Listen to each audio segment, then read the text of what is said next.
असं भजन केलं त्याबद्दल खरंच मनापासून धन्यवाद. बघा आपल्याकडे वेळ थोडाच राहिलाय म्हणून आपल्याला 10-15 मिनिट शिल्लक आहेत आपल्याकडे. आपल्याला देवाचं काय कळालं, स्वरूप कळालं, देवाचा स्वभाव कृपावंत कळालं, देवाचं सामर्थ्य. बघा देवाचं सामर्थ्य सांगण्यासाठी मनुष्य सुद्धा समर्थच पाहिजे की हो. देवाचं सामर्थ्य सांगण्यासाठी मनुष्य सुद्धा समर्थच लागेल. माझ्या तुमच्यासारखा सामान्य कीर्तनकार देवाचं सामर्थ्य सांगेल यात नवल नाही. माझ्या तुमच्यासारख्या सामान्य कीर्तनकाराला देवाचं सामर्थ्य सांगता येणार नाही यात नवल नाही. उपनिषदांना सुद्धा ते जमलं नाही. न करवे अर्थ उपनिषदा न करवे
न करवे अर्थ उपनिषदा. देवाच्या सामर्थ्याचं वर्णन करायला आपल्याकडे सुद्धा ते सामर्थ्य लागेल. म्हणून देवाचं स्वरूप स्वभाव सामर्थ्य सांगताना तुकोबाराय आपल्याला जाता जाता एक विनंती करतात की तुम्हाला सगळं मिळेल, फक्त तुम्ही त्या देवाचं भावानं जीवानं फक्त अनुसरण करा, दुसरं काहीच लागत नाही. सध्या आपल्या सगळ्यांना सुखाची अपेक्षा आहे. सगळ्यांना वाटतं मी सुखी व्हावं, मी सुखी व्हावं, मी सुखी असावं. मला सांगा, सुखी असणं हे दाखवणं महत्वाचं आहे का सुखी असणं हे अनुभवणं महत्वाचं आहे? सुखी असणं हे अनुभवणं फार महत्वाचं आहे. लोक लाखोंचा खर्च करतात आणि फिरायला जातात. लाखोचा खर्च करतात, फिरायला जातात, तिथं गेल्यानंतर बघत काहीच नाहीत, फक्त फोटो काढतात आणि स्टेटसला टाकतात. बघायचं, फोटो काढायचा, स्टेटसला टाकायचं आणि मुद्दा त्याच्या पुढे स्टेटसला टाकल्यानंतर कुणी कुणी माझं स्टेटस बघितलं याच्यात पुन्हा वेळ घालवायचा. बरं त्याच्याही पेक्षा पुढं ज्याच्यासाठी टाकलंय त्याने नाही बघितलं की सगळ्या ट्रिपचे पैसे गेले असं वाटतं. मग मला सांगा, आपण सुखी आहोत हे जगाला दाखवणं महत्वाचं आहे का आपण आहोत हे अनुभवणं महत्वाचं आहे?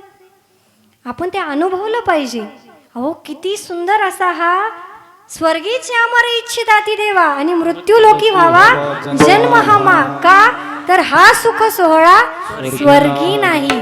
हा इतका सुंदर सोहळा इथं चालू आहे आणि त्याचा जर आपल्याला भाग होता येत नसेल तर आपल्यासारखं दुर्भाग्य दुसरं कोणच नाही. म्हणून सुखाची अपेक्षा ज्यांना आहे ना, सुखाची अपेक्षा ज्यांना आहे त्यांनी दाखवण्यापेक्षा अनुभवणं फार महत्वाचे. काय आहे, माणसं दुःखी काय आहेत सांगू? सध्या सुखी फक्त एकच व्यक्ती आहे, लहान लेकरू. काय असतं, वयस्कर माणसं काय असतात, ते वयस्कर माणसं भूतकाळात जगतात. आम्ही असं केलं, आमच्या काळी असं होतं, आम्ही किती पावसाळे बघितले, आम्ही किती उन्हाळे बघितले. अहो तुम्ही पावसाळे उन्हाळे बघितले असते ना, आम्ही एकाच वर्षी कितीतरी पावसाळे बघितले. वा. मग वयस्कर माणसं काय करतात, भूतकाळात जगतात की आम्ही असं केलं, आमच्या काळी असं होतं, आमच्या काळी तसं होतं, म्हणून ते दुःखी आहेत.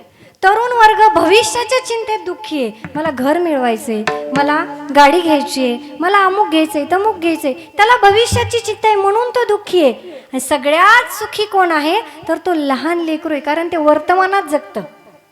म्हणून वर्तमानात जगता आलं पाहिजे. आणि तुकोबाराय म्हणतात, देवा मला फार दुसरं काही नको, मला लहानपणा देगा देवा, मला लहान कर. कारण लहानपणात अज्ञानात जेवढं सुख आहे ना तेवढं ज्ञानी झाल्यानंतर नाही. विठ्ठल म्हणून बघा, आज सगळ्यात जास्त गरज कशाची असेल तर हे लहान लेकरं आहेत, ते अज्ञानी आहेत, त्यांच्यावर चांगले संस्कार करण्याची आज गरज आहे. आणि हे संस्कार केले माझ्या शिवाजी राजांनी. ऐका, प्रसंग डोळ्यासमोर उभा करा. औरंगजेबाकडे जायचं होतं, आग्र्याला जायचं होतं. अहो, दुश्मनाच्या गावात जायचे, वैऱ्याच्या शत्रूच्या गावी जायचे. सोबत शंभूराजांना घेतलं. आपल्यासारख्यांनी काय विचार केला असता, अहो शत्रूच्या ठिकाणी जायचंय, आपल्या वंशाच्या दिवाला घरातच ठेवूयात. आपण हा विचार केला असता. शिवाजी महाराजांनी शंभूराजांना घेतलं आणि निघाले. आता मला सांगा, गडावरून आग्र्यापर्यंतचा एवढा सगळा प्रवास होता. त्या प्रवासामध्ये शंभूराजे आणि शिवाजी महाराज काहीतरी तर बोलले असतील ना हो. शिवाजी महाराजांनी शंभूराजांना काय सांगितलं असेल? आपलं कॅनरा बँकेत अकाउंट आहे, तुला पासवर्ड सांगतो, पुण्यात आपले 2 फ्लॅट आहेत, हे सांगितलं असेल शिवाजीराजांनी. माझा राजा शंभूराजांना सांगतो, शंभूराजे तुम्ही आतापर्यंत यश पाहिलं, शंभूराजे तुम्ही आतापर्यंत कीर्ती पाहिली, आतापर्यंत स्वराज्य पाहिलं, आता संघर्ष काय असतो बघा. आणि शंभूराजांना घेऊन जातात. शंभूराजांना घेऊन गेल्यानंतर बाणेदार संभाजी बघितल्यानंतर दिलेर खान औरंगजेब त्याला एक हत्ती भेटवस्तू देतो बरं का. एवढा मोठा हत्ती शंभूराजांना भेट म्हणून दिल्यानंतर दिलेर खान मात्र तिथं हसून शंभूराजांना म्हणतो की संभा, ये इतना बड़ा हाथी तू महाराष्ट्र में कैसे लेकर जाओगे? काय म्हणतात? ये इतना बड़ा हाथी तुम महाराष्ट्र में कैसे लेकर जाओगे? शंभूराजे उत्तर देतात, अरे ये तो जानवर है, इस पर बैठ कर जाएंगे, नहीं आया तो खींच कर ले जाएंगे. ऐका, शंभूराजे म्हणतात, ये जानवर है, इस पर बैठ कर जाएंगे, नहीं आया तो खींच कर ले जाएंगे, लेकिन हमारे आबा साहिब ने जो आपको किले दिए हैं वो तो अभी महाराष्ट्र में है, उन्हें आप आगरा कैसे लाओगे? आता वाजवा. हे संस्कार आहेत महाराज, आणि हे दुसरं तिसरं कुणी करू शकत नाही. ते वडिलांनी, ते आई वडिलांनी आता करणं गरजेचं आहे. मग शंभूराजांनी दुसरीकडे बघितलं का हो? संघर्ष घरातच संघर्ष होता, दिवस रात्र संघर्ष होता. हा संघर्ष कोणी पाहिला? माझ्या शंभूराजांनी बघितला. आणि म्हणूनच छत्रपती शिवाजी राजांच्या पोटी, हा वाघाच्या पोटी हा छावा जन्माला आला, कारण घरात संघर्ष बघितला. म्हणून आज आपल्या तरुण वर्गाला संघर्ष काय, त्यांना बाहेर पाठवा, संधी द्या. पण आपलं झालंय कसं, आपलं लेकरू काहीतरी वेगळं करायला गेलं की बाप त्याला म्हणतो, अरे लेका अंथरून पाहून पाय पसर की जरा. काय म्हणता? अंथरून पाहून पाय पसर. मग ते लेकरू हातपाय आखडून आखडून दमून जाते, पण पाय काय पसरत नाही. अरे आपल्या लेकराला सांगा, तुला काय हातपाय पसरायचे ते पसर, अंथरुणाचं काय करायचं ते हे बाप बघीन. जेव्हा तुम्ही त्याला संधी द्याल, जेव्हा त्याच्यातला गुण ओळखाल ना, तेव्हा ते लेकरू उंच भरारी घेणार आहे. विठ्ठल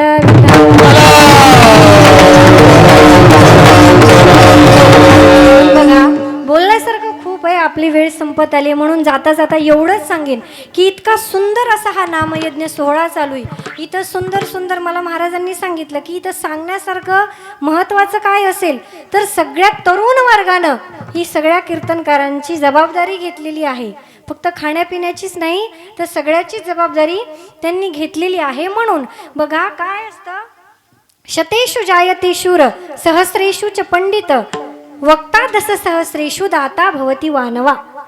जननी जने तो भक्त जने या दाता या शूर, नाही तो जननी वांज भली काहे को खोये नूर.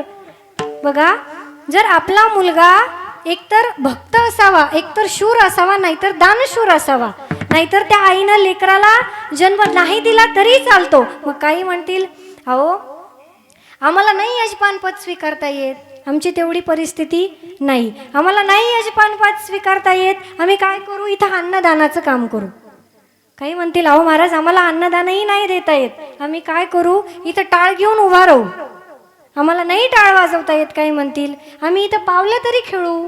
बरं नाही आम्हाला पावलं खेळता येत, आम्ही काय करू, इथली चटया वगैरे टाकण्याचं काम करू. अहो महाराज आम्हाला नाही हो चटया टाकता येत, आम्ही वाढीचं काम करू. एकदा तरुण वर्गासाठी जोरदार टाळ्या वाजवा बरं. 15 मिनिटात सगळी पंगत वाढायचं काम कोण करतात? तरुण वर्ग करतं महाराज. काही म्हणतील नाही आम्हाला नाही वाढायचं काम येत, आम्ही काय करू, आम्ही इथलं सगळं जेवण झाल्यानंतर झाडून काढू.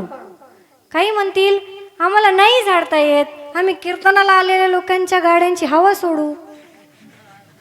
पण काहीतरी करू, आम्ही काहीतरी त्याचा भाग असू. म्हणून आपण इथल्या कशा ना कशाचा तरी भाग असला पाहिजे. म्हणून बघा फार सुंदर सांगतात, एका जंगलाला आग लागलेली असते, एका जंगलाला आग लागलेली असते आणि त्या जंगलाची आग विझवण्यासाठी चिमणी त्याच्या छोट्याशा चोचीमध्ये पाणी घेऊन ती आग विझवण्याचा प्रयत्न करत असते. हत्ती, वाघ, सिंह सगळे त्या चिमणीला हसतात की अगं चिमणे, इतक्या छोट्याशा चोचीनं तुझ्या त्या जंगलाची आग विझणार आहे का? तुझी चोच केवढी, त्यात पाणी तरी किती मावेल. ती चिमणी म्हणते की मलाही माहिती आहे की माझ्या चोचीतल्या पाण्यानं जंगलाची आग विझणार नाही, पण भविष्यात जेव्हा केव्हा या जंगलाचा इतिहास लिहिला जाईल तेव्हा माझं नाव आग लावणाऱ्यात नाही, आग विझवणाऱ्यात असेल. म्हणून आपलं नाव कधीही सप्ताह करणाऱ्यात असावं, सप्ताह बंद पाडणाऱ्यात नाही. म्हणून जेवढं जमेल तेवढं या सत्कार्याला देत चला, जेवढं जमेल एवढं त्याचा भाग होत चला, कारण इथं आल्यानंतरच इथला आनंद उपभोगता येणार आहे. कितीही तुम्ही मोबाईलवर बघितलं, कितीही हा सोहळा यूट्यूबवर आता सध्या हा चालू आहे आपला गजर भक्तीचा, या यूट्यूब चॅनलवर आपल्याला हे कीर्तन बघता येईल. पण मला सांगा, आपल्याला जे जे काही या मोबाईलवर बघतील ते कुठंतरी म्हणतील की नाही किती सुंदर चाललं होतं, पण मला त्याचा भाग होता आलं नाही. म्हणून आपल्याला या कार्यक्रमाचा, या सप्त्याचा, या आनंदाचा भाग होता आलं पाहिजे, हे महत्त्वाचं आहे. म्हणून बघा फार सुंदर नियोजन आयोजन आहे. सुंदर अशी बघा आपल्या सगळ्यांना राजहंस माहिती आहे, राजहंसाचं चालणं अतिशय सुंदर असतं, बरोबर. उत्कृष्ट असा राजहंस चालतो, सुंदर चालतो. मग मला सांगा, माऊली म्हणतात राजहंसाचे चालणे भूतळी झाली या शहाणे, आणि के काय कोणी चालावीची ना. हा राजहंस एवढा सुंदर चालतोय, मग बाकीच्या पक्ष्यांना काही चालायचंच नाही का? बरं जाऊ द्या, राजहंस जाऊ द्या, गरुड माहिती आहे, गरुड, गरुड त्याच्या पंखानं आकाशात उंच भरारी घेतो. मग काय बाकीच्या पाखरांना काही उडायचंच नाही का? बाकीच्या चिमण्यांना काही उडायचं नाही.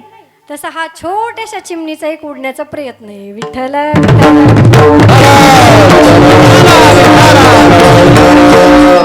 माझ्या कीर्तनासाठी ज्यांनी ज्यांनी सुंदर सुंदर अशी गायनाची साथ केली ते सगळेच खूप खूप नामांकित असे गायक आहेत. मला सगळ्यांचा खरंच परिचय नाही, परंतु सगळ्यांनी सुंदर अशी साथ दिली. दोन्हीही मृदुंगाचार्य असतील, हार्मोनियम वादक असतील, सिस्टीमवाले दादा असतील, त्याचबरोबर सगळ्या माता माऊल्या, चोपदार, सगळे ज्यांची कथा चालू आहे त्या आपल्या वर्षाताई, सगळ्यांच्या चरणी, तुमच्या सर्वांच्या हृदयस्थ असणाऱ्या परमात्म्याच्या चरणी बोलिलो तैसे बोलविले देवे, माझे तुम्हा ठावे जाती कोळ, करा क्षमा काही नका धरू कोप, तुम्ही संत माय बाप दिनावरी. म्हणून जे काही योग्य असेल ते माझ्या गुरुवार्यांचा आदरणीय हरिभक्तीपरायण शहाजी महाराज गदादे, हरिभक्तीपरायण गाथामूर्ती चंद्रशेखर महाराज देगलूरकर यांच्या मुखातून जे काही ऐकण्याचा प्रयत्न केला ते तुमच्यासमोर मांडण्याचा एक छोटासा प्रयत्न केलेला आहे. यामध्ये काही चुकलं असेल तर तो माझ्या बुद्धीचा दोष समजून मला परत करा. जे काही चांगलं आहे ते गुरुवार्यांची कृपा आणि त्याचं आपल्या जीवनामध्ये अनुकरण करण्याचा प्रयत्न करा, दाखवण्यापेक्षा अनुभवण्याचा प्रयत्न करा. म्हणून माझी ही सेवा तुम्हा सर्वांच्या हृदयस्थ असणाऱ्या परमात्म्याच्या चरणी अर्पण करून वाणीला विराम. ज्ञानेश्वर